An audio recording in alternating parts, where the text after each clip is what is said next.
always love Shoelace? Okay, great.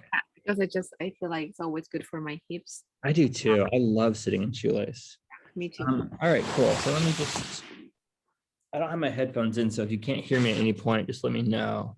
Okay, and I will have to leave 1 minute before 10 because I need to do something else. But I'll just continue the class as though I'm teaching to, whoever, recording or whatever. okay. Let's,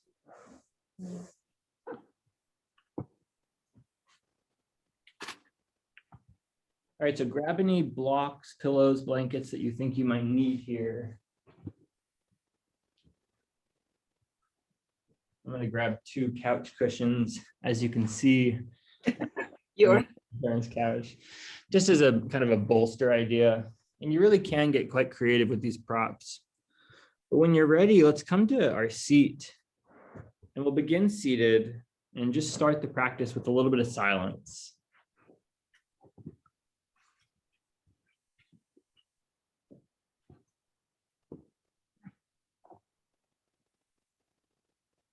Allowing the eyes to come to close if that feels comfortable.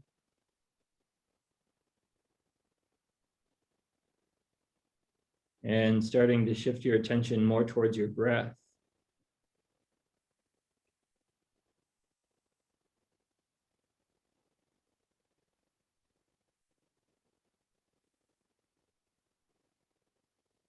And then you might recognize if the attention's not on the breath, where is it?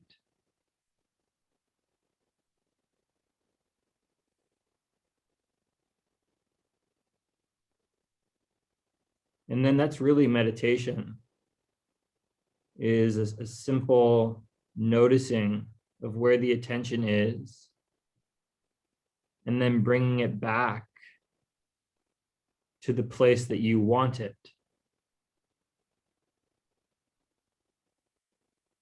And in meditation, our goal is to rest the attention or the awareness in the present moment.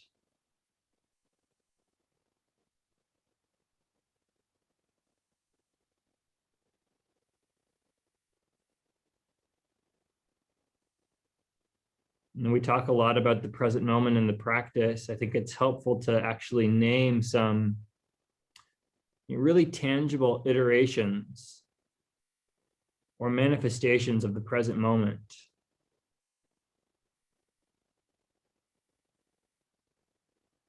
One of them is the breath.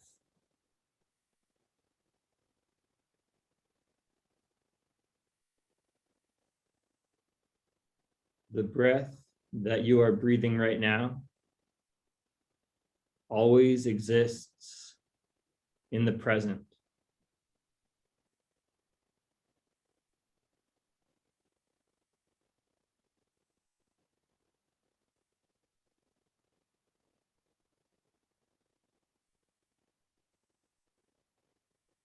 The sound vibration that you are experiencing right now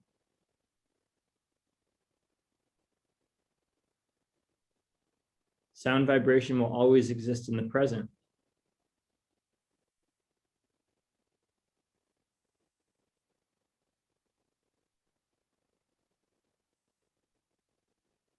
Light and light waves and light beams, light and color will always exist in the present.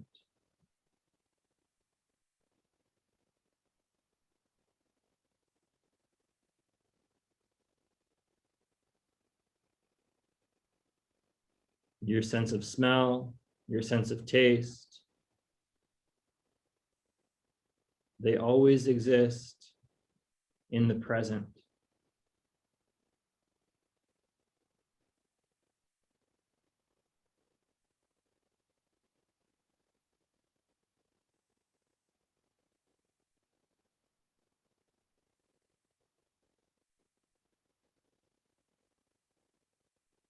And this is not to say that subtle body sensations don't exist in the present.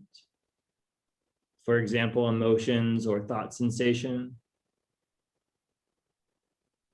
But in its subtle nature, it is harder to discern or determine the difference between subtle body sensation that exists in the past or the future versus the present. All of the other senses that I just named are of the gross body, of the physical, tangible, material realm.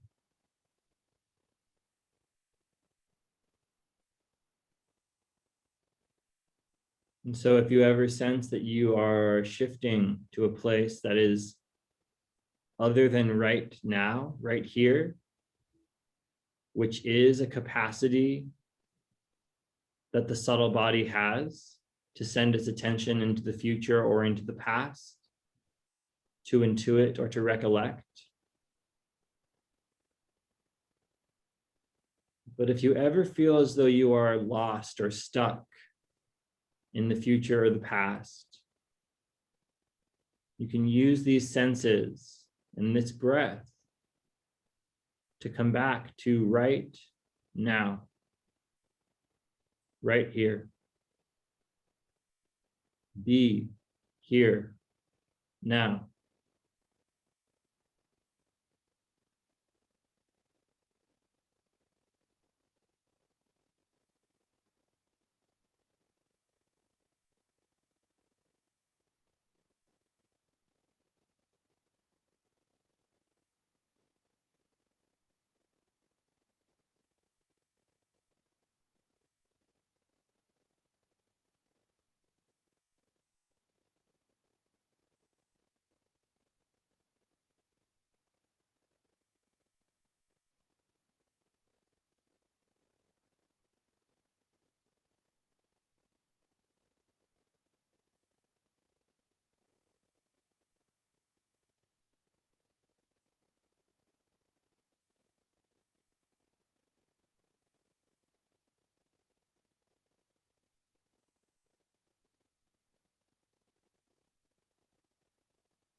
You can notice where the mind wants to go, and then you can thank it for its efforts and its desire to go visit those thoughts, the memories, or the visions. You thank it and even acknowledge it perhaps as wisdom, but you invite it back to the right here in the right now. And it does provide this interesting opportunity to sort of get curious about, well, who is doing the calling back? If the mind is in the future or in the past, and we're bringing the mind back to the present moment in meditation, awareness of what is with acceptance, who is doing that calling back?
All right. Thank you for your efforts this morning in that meditation. Let's go ahead and come into our first yin posture. We'll come to Sphinx pose, please.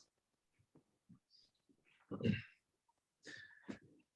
you've been practicing yin with me for a while, you probably noticed a trend. We always start with either Sphinx or butterfly. And that's simply because that's what I was taught. And that's what my teachers did. In the training that I took, there was, Bernie Clark, and he always preferred to start in butterfly. And then there was Diana Betts, who was sort of his assistant. She always liked starting in Sphinx. And so it's sort of nice to know your point of entry. And again, if you've been practicing for a little while, you may have already started to discern the difference between Sphinx and butterfly. If you have any questions in your Sphinx posture, don't hesitate to reach out to me. More or less, it's elbows underneath shoulders. And we're getting into low back compression. So we're extending. It's actually extension. The reason why I said compression is because what's being compressed are the vertebrae, right? Can you feel how you're almost getting like bone on joint in terms of the discs that exist between each of your vertebrae? And maybe even there's a little bone on bone compression there.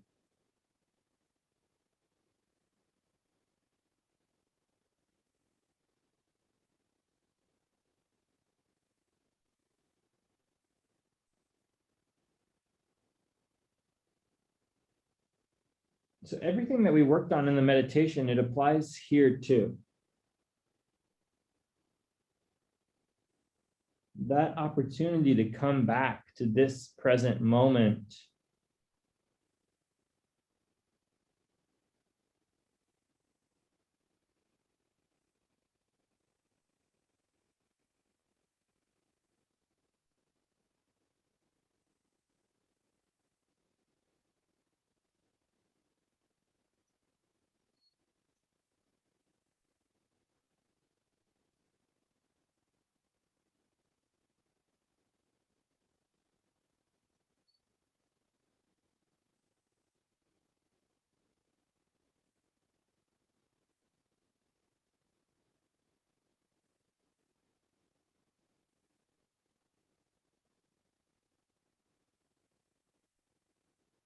Invitation to breathe into your hip flexors as though they are your lungs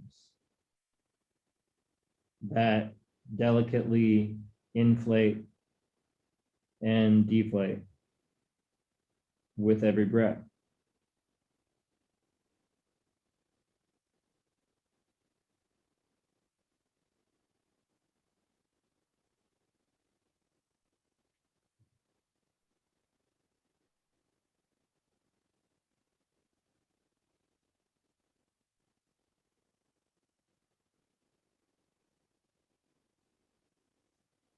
One of the things that we can use or employ with the breath is the sound of ujjayi.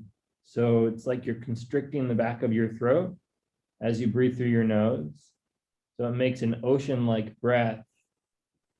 And then that ocean-like breath, it's almost as though there's a higher vibrational frequency to it, so you can be with it more easily.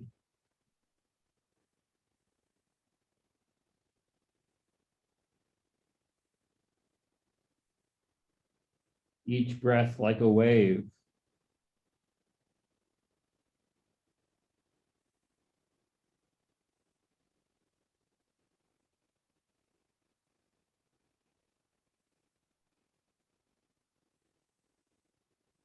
And with every wave, there's a gentle eroding away of that which the wave crashes over.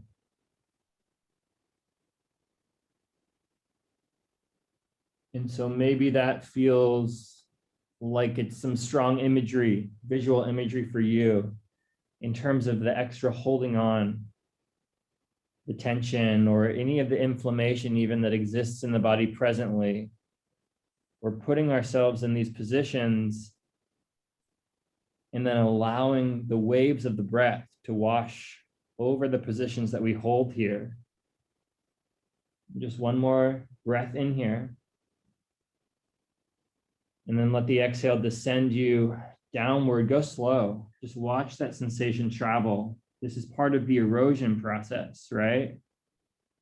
The breath is still with you as you lower one cheek to the mat. In the direction that you're looking, slide that leg up. So if you need to see, I'm looking to the left, and I slid my left leg halfway up.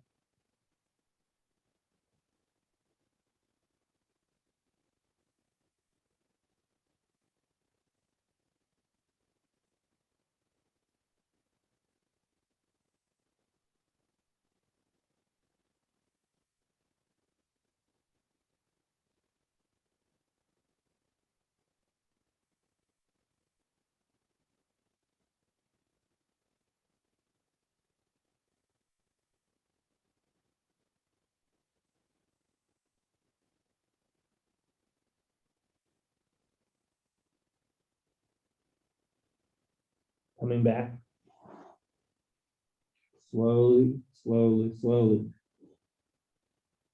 And we do a second round, just 3 minutes here.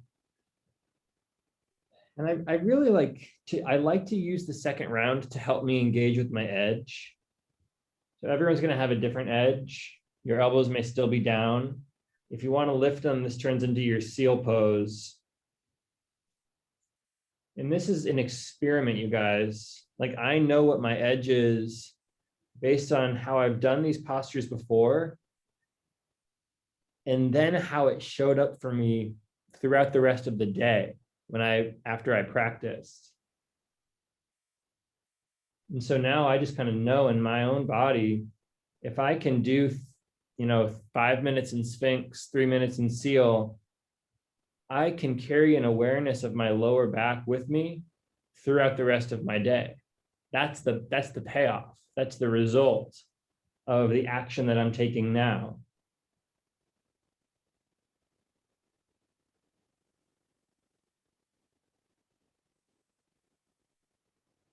In the Sunday morning special the other day, we talked about, what some of the basic principles are for being on a growth path and developing spiritually, for example, because we were talking about this idea that the work never stops, that there will always be work to do until the day that we die and beyond, in terms of the broadening of awareness, the self-realization, etc. And so I was just trying to bring in this idea of, like, if the work never stops, then it would be good to learn, like, the ground rules of what the work is. And all of that to say, I think that one of those ground rules is getting really curious and aware around the relationship between cause and effect in your life.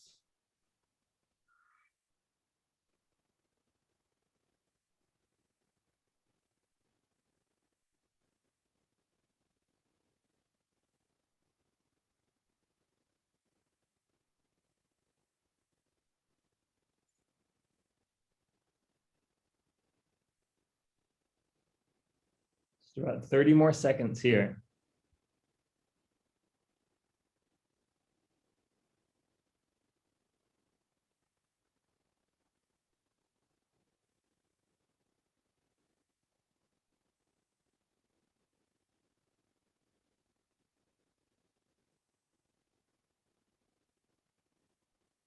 Deep breath in. And exhale, lower. Opposite cheek. Woo.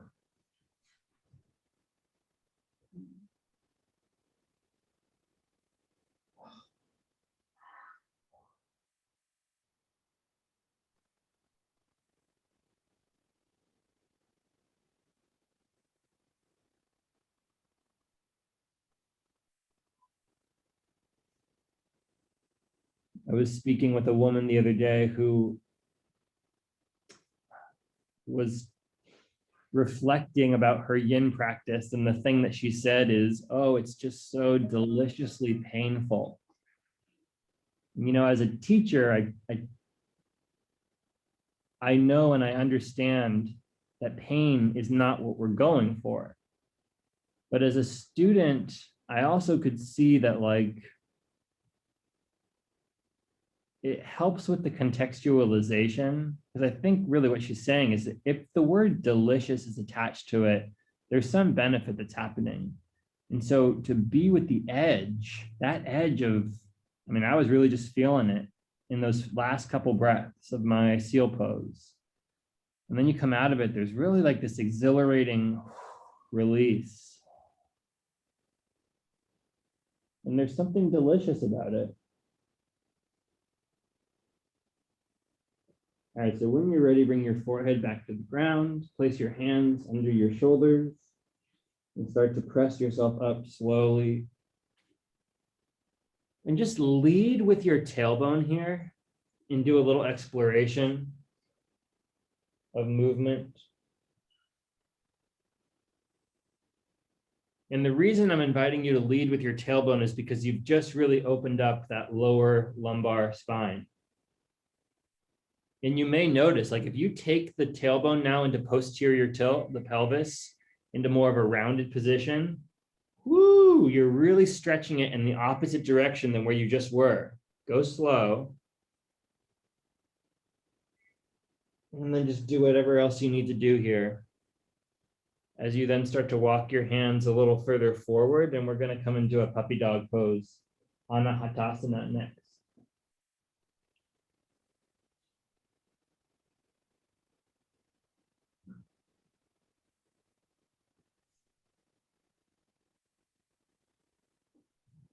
So we're still in low back extension.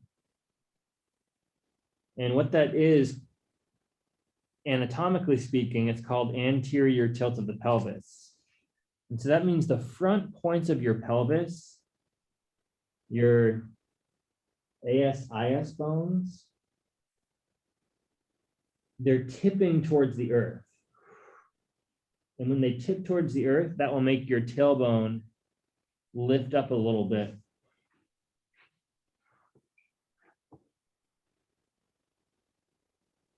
And just a reminder that, you know, in yin, we're doing the opposite of what we would do in a hatha practice. Like in hatha, I would invite you to keep that engagement, push the knees apart, feel the tailbone tip lifting, the front tips of the pelvis pointing down.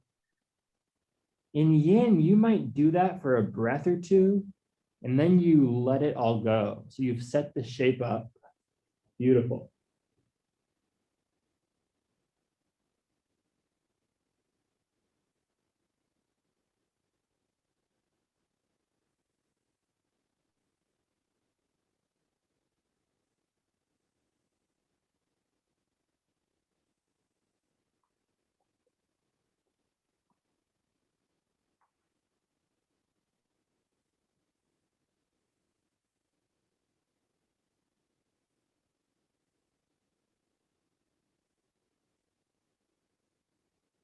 And I just want to try something here that I'm kind of experimenting with in my own body. I see this pose really, there being two options for where the weight is. One of them is that you feel the weight shifting towards the hands. And it's as though you were to walk up to a wall and extend your arms up overhead and place your palms flat on the wall and just kind of almost like a down dog, you know? And so the weight shifting towards the hands, that's fine. And then the other option is to feel the weight shifting back towards the knees. And now you could imagine as though you were hanging from a pull-up bar, for example. And one is not right or wrong. I just want to invite you to experiment with how that shifts the sensation in your body. Difference between hanging from a pull-up bar and really, well, the opposite is you're letting the weight go forward. It's as though your hips are the thing that's hanging from something suspended in the air.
Deep breath in.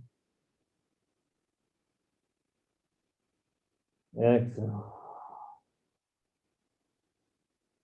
Slowly start to shift the weight towards the hips, towards the heels, and come into a child's pose.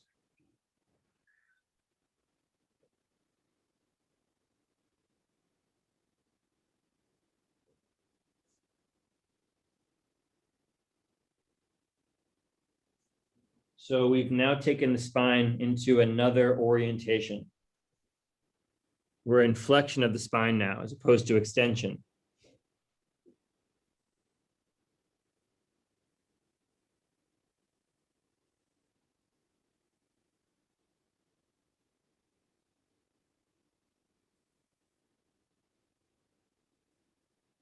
So I like to think of when we're in extension, it's as though we're hanging, like I mentioned, either from that pull-up bar or as though your hips were suspended up in the air and your upper body was hanging down.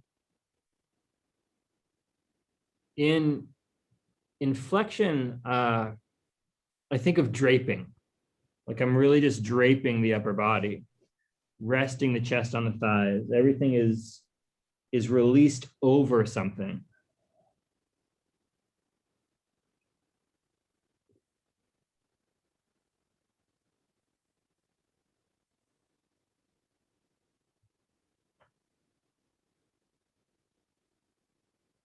So instead of being suspended from below,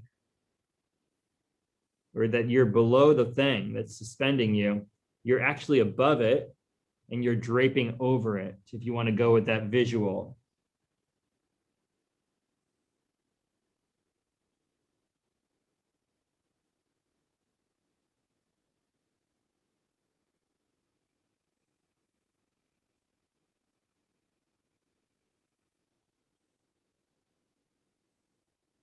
And then to get a different stretch in the shoulders, just take your hands back behind you with the palms facing down.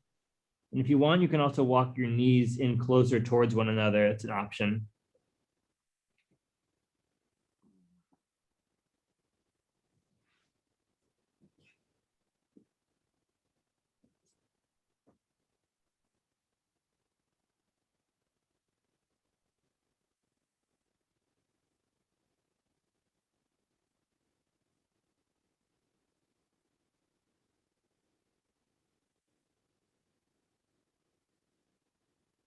And then where you feel sensation in your body becomes a map for what your body is trying to express to you and share with you. So for example, I feel in the compression of my legs around my hips, I feel more sensation in my left kind of hip flexor area, like the front part of the hip quadrants. I feel sensation there every time I come into child's pose. And so that's just information for me that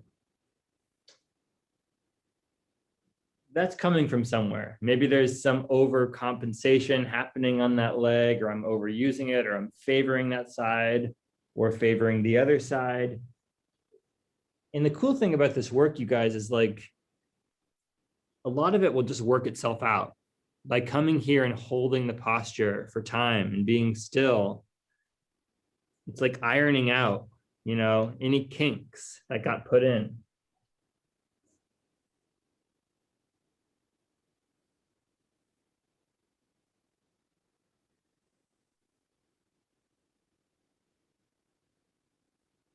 And ironing is really a great way to think about it because we're using heat and we're using steam.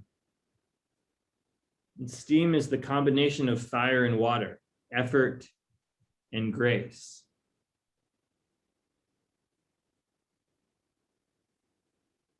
When you're ready, roll up.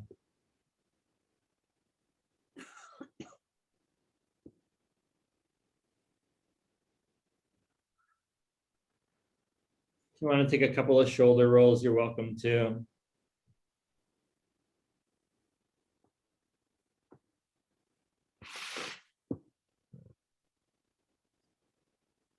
All right, let's go ahead and get into our shoelace pose here. So have a blanket or something underneath your hips to just raise the hips up a little bit.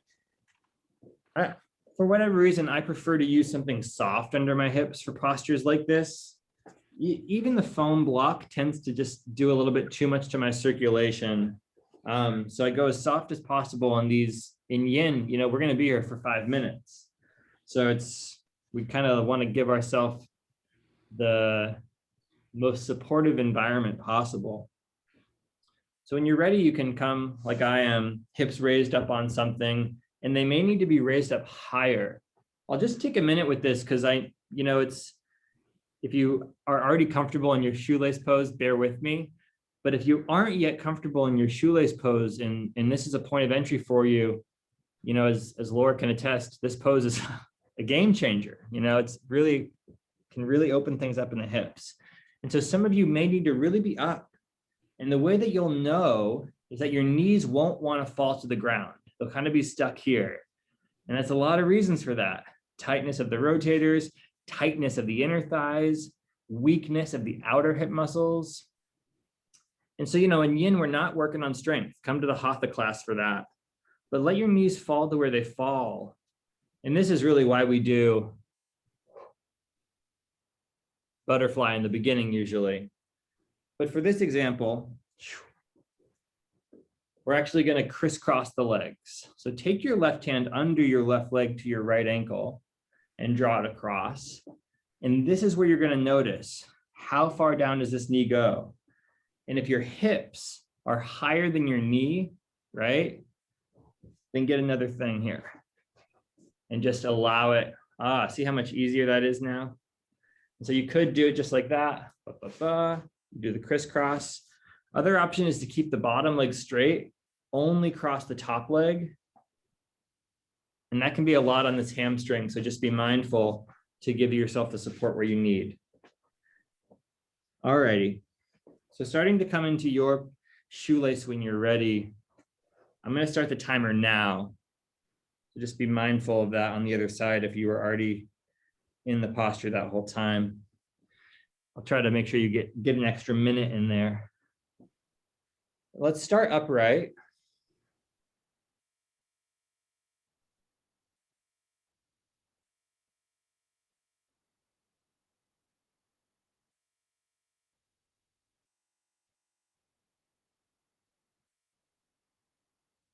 And then just notice what you notice here. Where does sensation show up in your body?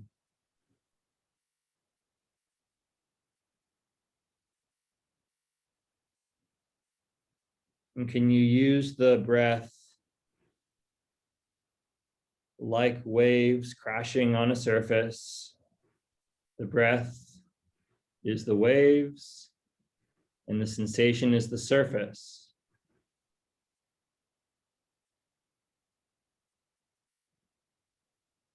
And we know that the waves change the surface.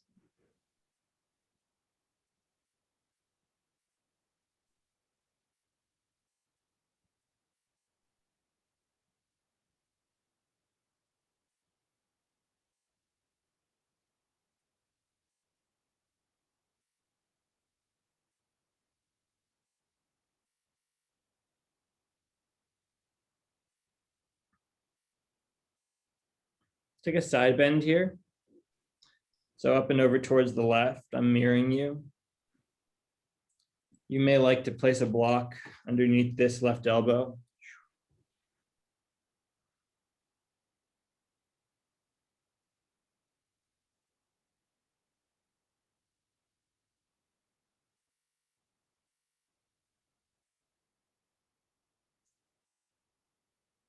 Shauna had such a great analogy or imagery really in class a number of weeks ago.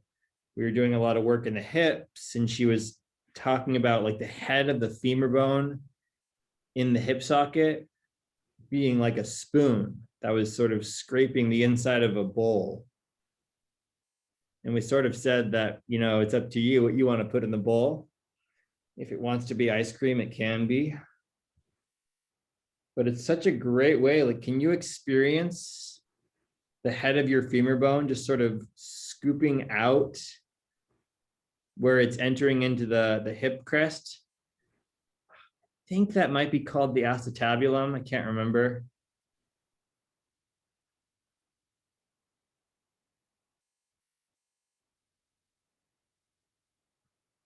And it's probably more prominent right now on your right side because you're extended up and over to the left in lateral flexion. So I should say you're flexed up and over to the left, I guess. Inhale, come up. And we'll get 2 minutes straight forward.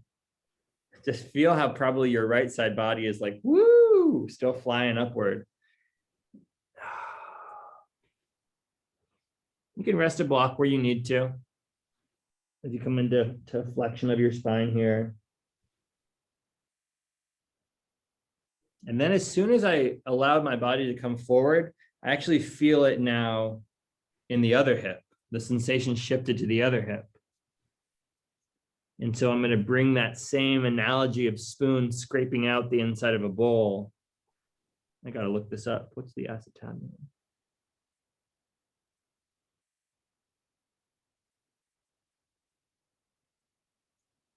Yeah, it's the concave surface of the pelvis. So the head of the femur meets with the pelvis at the acetabulum, forming the hip joint. So cool.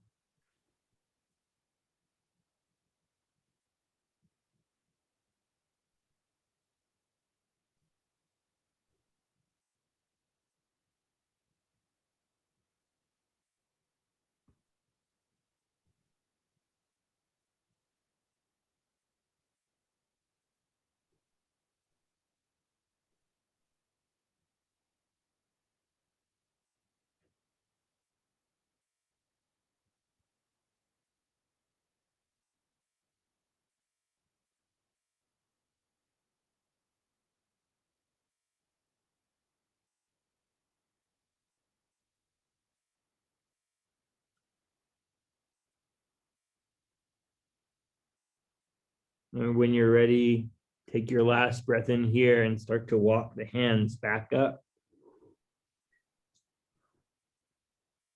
Lean back onto your hands.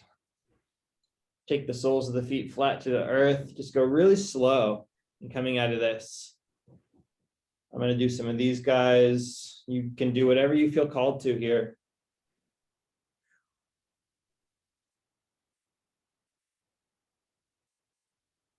And then when you're ready, start to shift to the second side. If you got into the pose right away, go ahead and get in. I'm going to give it about a minute here as I set up before I start the timer. So ways that you can know, like if your hips are below your knees, which mine almost are here. I'm kind of getting to the same level. So I'm going to stay on the one because I know how to work it. But if you want, just raise the hips up. And that's great for anybody who's starting in meditation too, like to just get the hips above the knees. And then feel the support of the lumbar spine that we've already targeted. That's your seat. All right. So hips and low back, it's a big reason people have a hard time in their seat in meditation. So it'll be right hand underneath right leg to left ankle. Draw it back, drop it down. And if it doesn't reach the earth, give it something to land on. Sometimes you can sort of finagle it to reach the earth, right? Shifting the hips a little side to side. Bernie Clark always talked about even flexing forward can sort of help get a little more rotation. And so I've just started the timer here. The first minute and a half is just here. Notice where the sensation is now. You know it's going to shift. You know the waves of the breath are going to erode away what's here.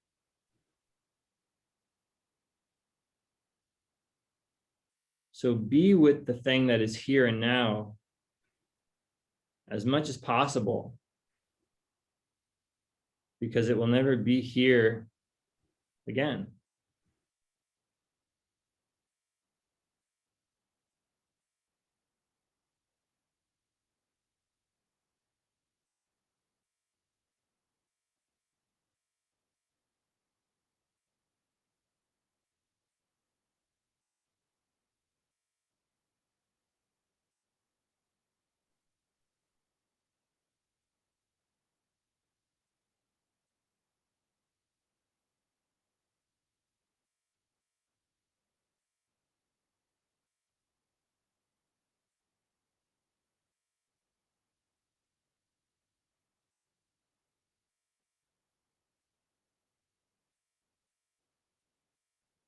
When you're ready, start to crawl your right hand out to the right.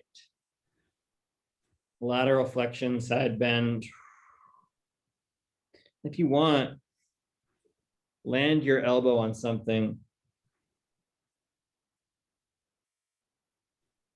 And for me, this shifts the sensation, not only here, but right into that left side hip. The hips are fascinating because there's like really 4 quadrants to the hip. There's a front and a back, and there's an outer and an inner. So hip flexors, glutes, abductors, adductors.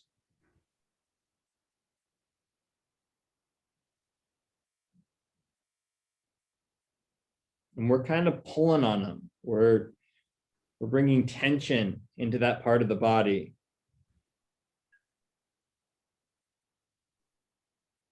Just 30 more seconds here.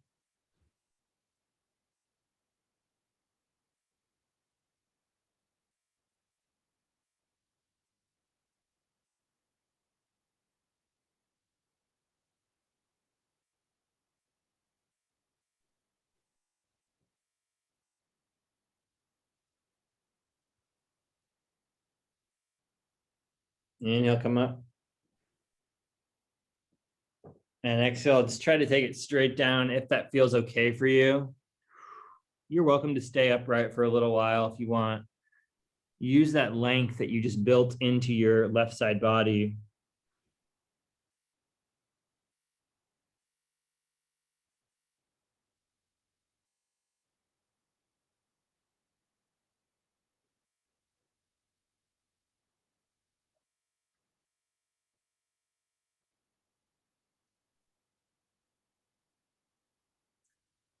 Shoelace is definitely a posture where I can understand somebody naming the yin practice to be something like deliciously painful. Because the association is it's to the sensation. It's highly sensational. If it actually is painful, I will invite you to regress and to move back into a place where it's just an edge. See, pain exists on the other side of that edge. And so we're right to be trepidatious and stepping up to the edge and cautious. But that's what mindfulness teaches us, to walk with awareness up to our edges and to be with them. You can imagine standing on the edge of, for example, the Grand Canyon. Ooh, the energy in my body just sort of moves, just imagining it. That's what we're doing in yin. We're finding iterations of that edge, staying with them for time.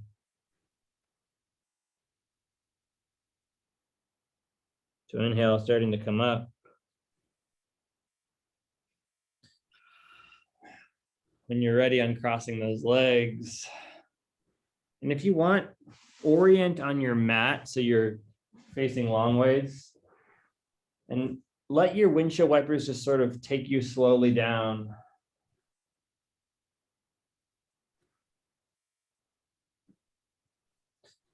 And land in your Shavasana. Of course, if there's anything else that you'd like here, feel free to give that to yourself. If you want to let the legs drop off for one side, take, 10 breaths there and then do the opposite. You can.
In Shavasana, there's no need to intentionally treat the breath like waves. And there's no need to employ the use of ujjayi. Instead, you may just think of the breath like the gentle tide that rolls in and rolls out.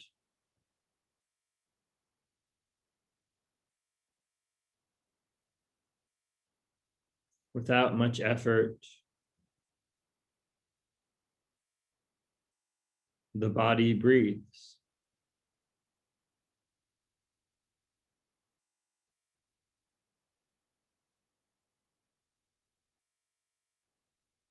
What is the breath like with no effort? You might experience that now. How even with no effort, the breath continues.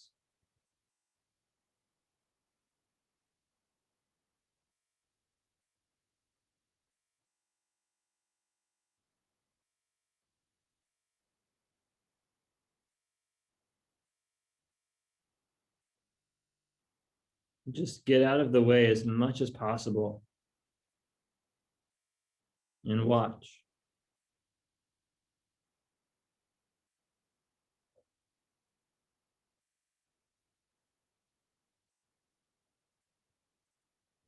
And so that when you're ready, take an intentionally deeper breath.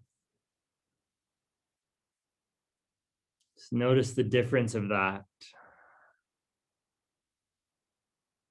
And then let that intention manifest in movement through your fingers and toes. Maybe rolling your wrists and your ankles. Really, whatever other movements you need to arrange yourself into a little ball. How about on your right side today? And then from there, you use the top hand to press into the earth to bring you back up to an upright position. As you can see, my hips are up, so they're elevated above my knees. And let's just come into our seat once again.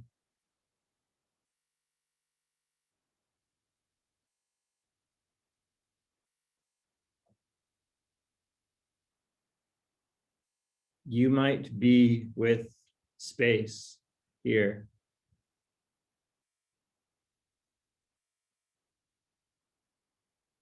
You might be the space that exists in your mind and in your body.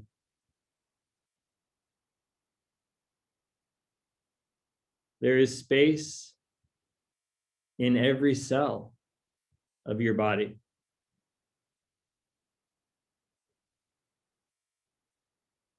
When there's not enough space, it's an unhealthy cell.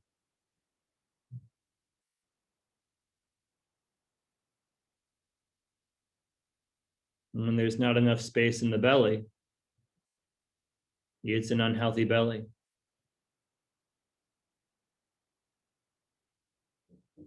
When there's not enough space in our mind, it's an unhealthy mind.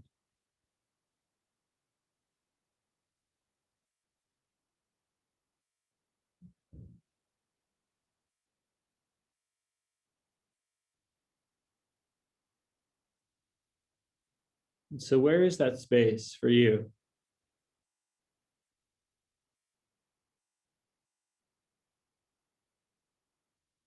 That which exists in between.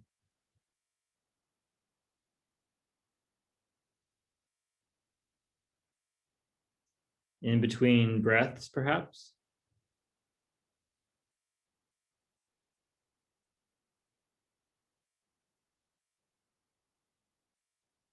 In between thoughts?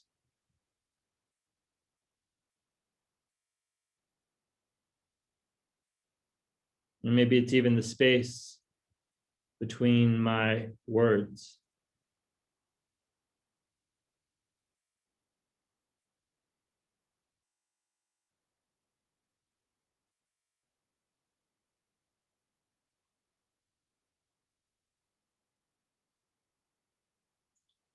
The space is the yin, and the object or the mass that exists in the space is the yang. That's the manifested energy that's manifested itself into tangible elemental form, a dense form. There's a density to it. And the whole nature of our practice is to bring the yin in balance with the yang.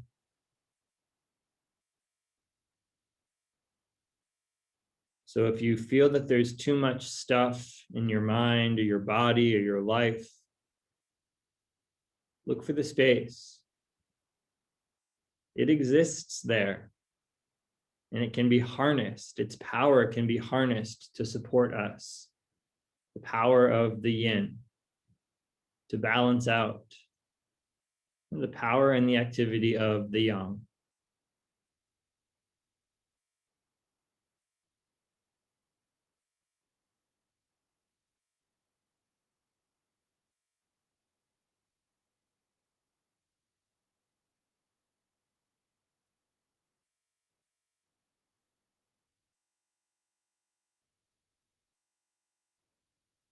Can you feel space between each of your vertebrae to help you sit a little taller?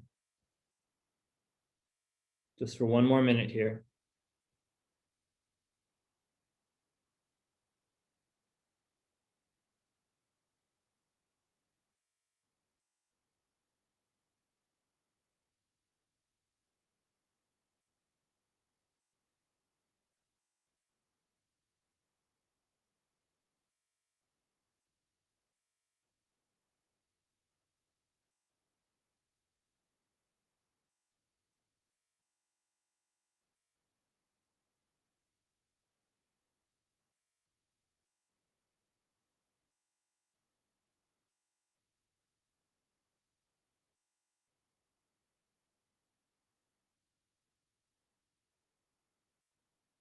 So when we fill the space that exists between the mass, we become out of balance. There is value and power and integrity in that space. Namaste, yogis.